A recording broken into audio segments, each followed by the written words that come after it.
100 দিনের কাজের মতো পাকিস্তানে শুরু হয়েছে জওয়ান নিয়োগ। তাদের অবস্থা দেখে এমনই মন্তব্য একাংশের। রবিবারই ফাঁস হয়েছিল পাকিস্তান সেনা প্রধানকে পাঠানো একটি গোপন চিঠি। 100 দিনের কাজের মতো জওয়ান নিয়োগ করবে পাকিস্তান, তাদের অবস্থা দেখে এমনই মন্তব্য করছে একাংশ। রবিবারই ফাঁস হয়েছিল পাকিস্তানি সেনা প্রধানকে পাঠানো একটি গোপন চিঠি।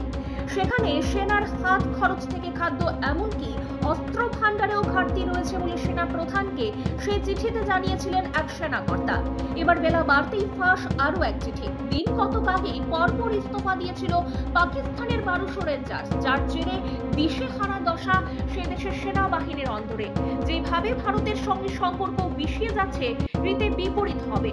কিভাবে পরিস্থিতি সামাল দেবে তাই ঠাউর করে উঠতে পারছে না তারা।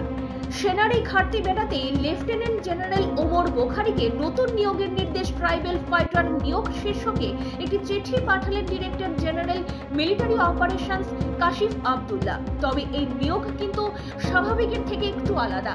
সেই চিঠিতে ডিজিএমও লেখেন, নতুন নিয়োগে আনা যুবকদের দিন প্রতি একটা হাত খরচ হবে। প্রতিদিনের টাকা প্রতিদিন মিটিয়ে দিলে জওয়ানরা উদ্যোগী হবে।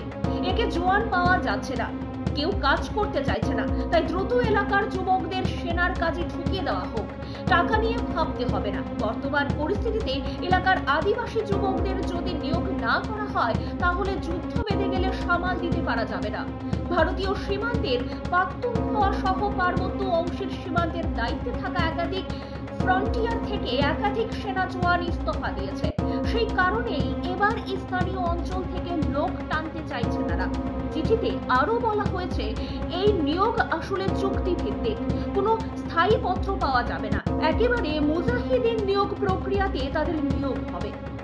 ব্যুরো রিপোর্ট, পাবলিক নাও।